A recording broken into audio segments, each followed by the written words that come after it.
And today we're going to be doing a tip kind of video.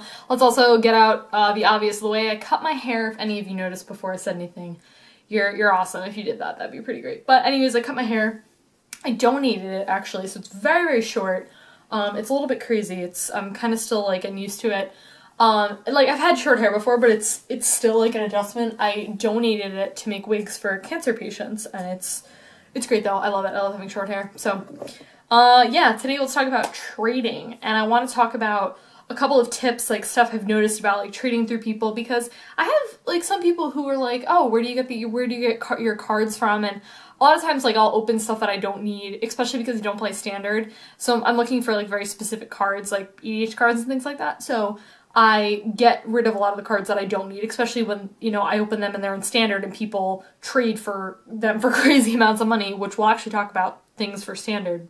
The first thing I want to say though about trading magic cards is to take your time when you're trading. There's nothing really worse than feeling rushed, because you can get like a bad value out of it. Like, you want to make things really, I would say, as even as possible. Now let's be completely honest here. If I'm trading with someone and it's $1 difference, like really, I'm not gonna be like, bro, I'm not trading with you, or you need to find, you know what I mean? Like, I'll offer, be like, hey, do you want to find $1 or whatever? Like, but really, you know, I think have sort of like set guidelines kind of like in your head. Some people really want it down to like every penny. I would just be like, really, just 20 cents, 20 cents, not bringing my bank. So yeah. Oh, also, I wanted to show you guys this shirt.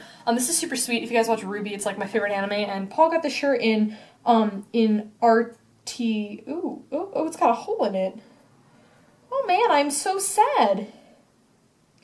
Guys, there's a little hole in there. Oh, that's a bummer. I mean, I don't know where there's a sleeping shirt, but I don't know. Anyways, it's the Ruby characters and I really love it. Anyways, yeah, take your time, you know, and sometimes like what'll happen is people will trade in between rounds. So like sometimes what I'll do is I'll be like, hey, I like these cards, and the round is up or whatever, and we have to go play again. And I'm like, hey, can you put this in the back of your binder for me? Or I want those cards. And they're like, okay, fine. And then we trade, you know, in the next round or when the tournament's over, or like something like that. So really, like, take your time. You don't want to get ripped off, and you also don't want to rip your other person off.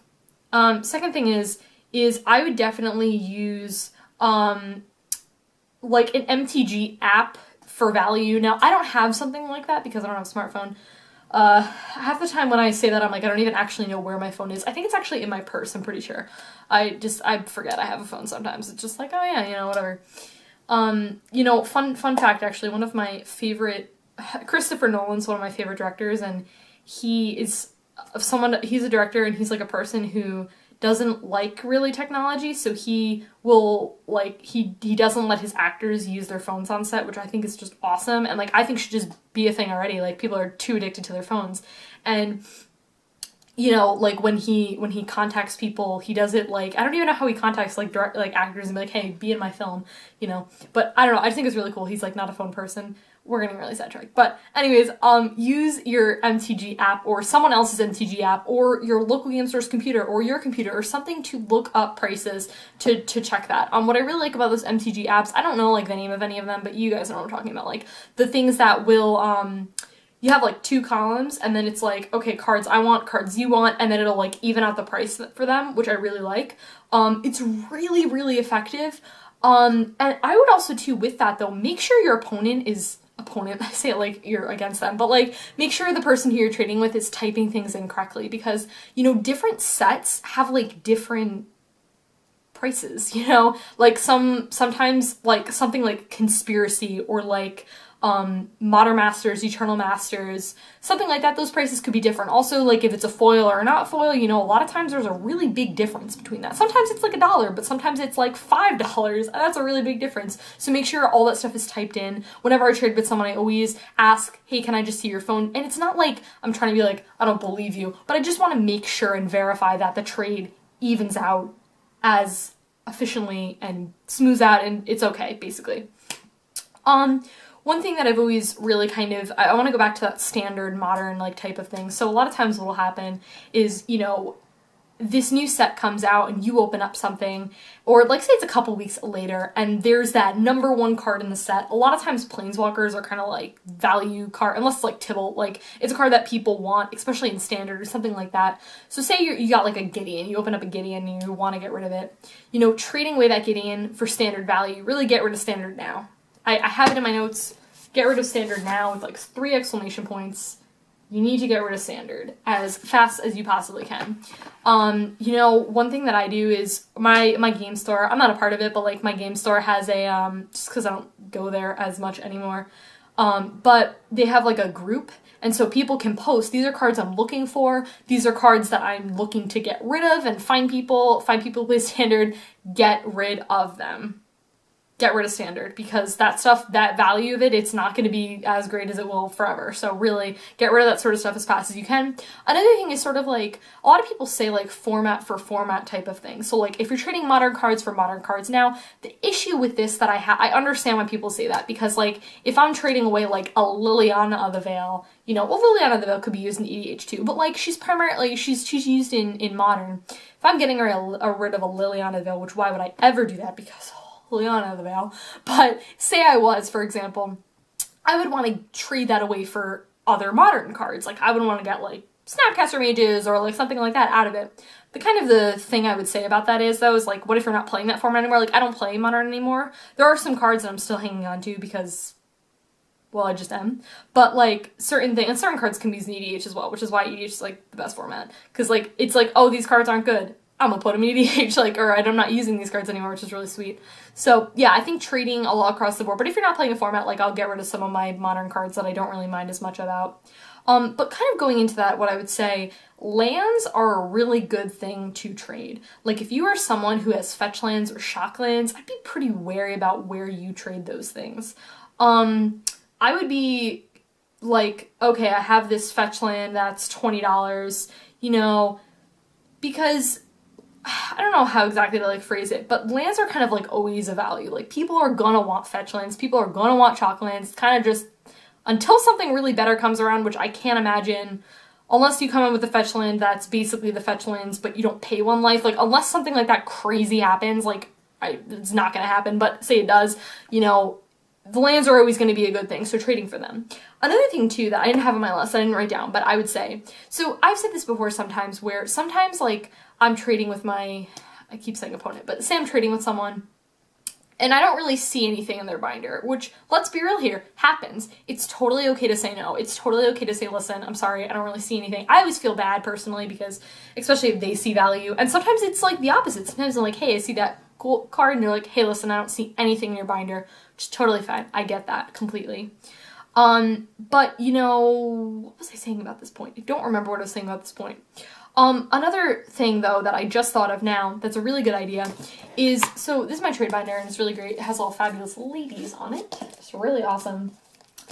I did it myself. This is contact paper, and I just got like a binder that you can get in like school supply sections. But anyways, so what I do is I have this organized, which I would say organize your binder really for yourself and also for people to look through. So I have mine organized. I got like my lands here, you know, I got like my multicolored, and then I have them organized by color. And you know, I would say organize your binder, I think, is a really good idea. That way people can find things easier, just make things a lot easier. And really, if you do have lands, like if you do have, you know, and I'm not just saying fetch lands and chalk lands, like buddy lands, like whatever, you know, you have, putting those up towards the front, I think is a really good idea. And organize it by, you know, by color is a really good idea. One thing I would say though that I noticed is, there are some commons and uncommons that you may want to throw in there, especially like, let's just take a card like Remand, or like Brainstorm, or Lingering Souls. Cards that, you know, maybe $1, a couple dollars, throw them in your binder because they're a value. But a lot of times putting in like commons and uncommons, like, that are 2 cents is really not a good idea, unless it's a card that's like playable. Like there's some cards that are not expensive, but they're still playable. Definitely consider throwing them in your binder, but bogging your binder down, I think, with cards that aren't worth anything that no one plays is probably not a good idea. Like if I'm trading with someone and I'm looking for a very specific 2-cent EDH card, I'm probably just gonna buy it. Like I'm not really gonna look at people for having that card that no one else really plays except for an EDH, something like that. So yeah, that's what I would say. for that. Like, yeah, like I have a Feed the Clan in here. Like, Feed the Clan's like totally fine because that card is used in things. Stupid, by the way. Card's great. Yeah, and another thing I would do too is I organize my foils at the back. Now, some of these foils really no one's gonna think twice about. I also got this foiled dispo, which is really sweet. But you know, like I organize foils because sometimes like I'll be looking through and like someone's binder is organized by like foils in them, but they're commons and uncommons that like no one's gonna play, and I'm just like kind of a waste. So this is just, I think, organizing them. You don't really do whatever you want, but that's just my thing. And then I have, at a point that I want to bring up is I have my Oblivion ring collection here. I have a lot of Oblivion rings. I have a lot. This one of my friends altered for me, and this Oblivion ring too, he altered for me, which is really sweet. But anyways, I have a ton of Oblivion rings in here. And as you're looking at that, you're like, yeah, Tracy's not trading those because they're my Oblivion ring collection. Duh. And yeah, that's true. And making sure person you're trading with knows what cards are off limits is pretty important, because sometimes I'll be looking at someone's thing and I'm like, that card trade? No. That card trade? No. That card trade? No. And I know some of you are watching this like, that's me. And I'm not gonna lie, I get annoyed at that. I'm gonna be completely honest, it drives me a little bit crazy because I look at this and say, this is a trade binder. Having a separate binder for cards, like some people, what they'll do is they'll bring like a binder that'll have cards that, you know, maybe they want to change their sideboard up or something like that, but like my Snapcaster mages are not going to anyone. They're going to me, myself, and I. I'm not trading those away. So I wouldn't put them in here. I have them in a separate box, in my closet, whatever. Now someone's gonna break into my house and steal my Snapcaster mages. Alright, no, that would be really sad. But yeah, I think putting in cards like these cards in here are for trade. I'm not planning on hanging on to them. They can be gone to other people, except for my Oblivion ring collection. Like, you evidently see that and you know. Also, Oblivion ring is like 30 cents. Like, you don't need one for me. You can buy one yourself. And my altars are not going anywhere. So yeah, I would say that. One thing also too that I noticed, and this is an interesting sort of situation. Signed cards. I just thought about this now. Signed cards is a really interesting subject matter. So I had gotten one of my favorite cards is Courser of Crucifix. And Eric DeChamps does that art. And one of my friends, my friend Nate, he'll go to like a lot of GPs and stuff, so he'll get like a lot of cards signed. And, you know, sometimes he'll, you know, after a little bit, he decides he's not going to play with it and he'll trade those cards away. Fine, whatever. I don't do that. If I get cards signed, I hang on to them. That's just who I am, and some people aren't like that, and that's totally fine. Whatever floats your boat, man. So, I was trading that for him, and Nate is a very reasonable person to trade with. I love him, and he's great.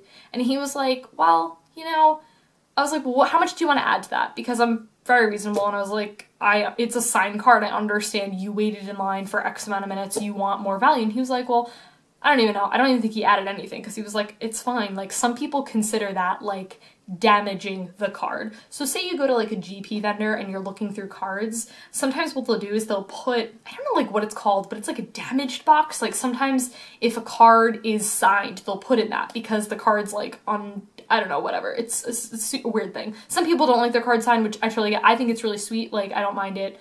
At all. I think that's a really cool aspect. So that's like another thing I would definitely negotiate with the person you're trading with. Some people will be like, that's an extra $10. Like, realistically, that's just not really a cool thing. But I would definitely think about it. Like, you know, if that's something that's important to you, like, what is your person who's trading with you? What are they going to say about that? Are they going to like raise the price on you? Let me know what you guys think about that. Like, let me know what you guys think about like price jumping, like, I don't know what that would be called, but like jacking up the price basically for something like that. I don't know if I really agree with that, because I kind of understand. Like I said, I'm not in a situation where I've ever given away my signed cards, and I won't. It's just, I like having them. It's a cool aspect towards, you know, of what I like, so yeah. But yeah, this is, like I said, this is my trade binder, and I understand why some people have smaller binders. Some people organize it. You can organize it by like standard. You can organize it by like modern. Some people, what they'll do is they'll organize it by like rares and mythics and foils, and they'll put like rares and mythics and then foils of rares and mythics in one. And then they'll do like commons and uncommons that are like staples, like things that people play in standard, you know, whatever. But always really keep an eye on the market. Don't try to guess prices. Don't be like, this card is definitely $20. Like, no, look it up. I know I don't have a smartphone, but literally all of you probably have a smartphone. Look it up on your freaking phone and figure it out, because you don't want to get ripped off by a trade. And also, don't be a jerk and rip people off. Like, really? Like, why would you do that? That's just awful. And don't be rude to little kids. Really. Don't try to, like, rip them off and be like, yeah, that card's like $2. Yeah, no. Don't do that. That's very mean. I don't like children, but you can't be rude to them. Like, just don't do that, okay? So, yeah. Yeah, so that's pretty much it. That's what I wanted to say about trading and trading efficiently, trading effectively, and what I would say about that. So I'll talk to you guys later. Bye.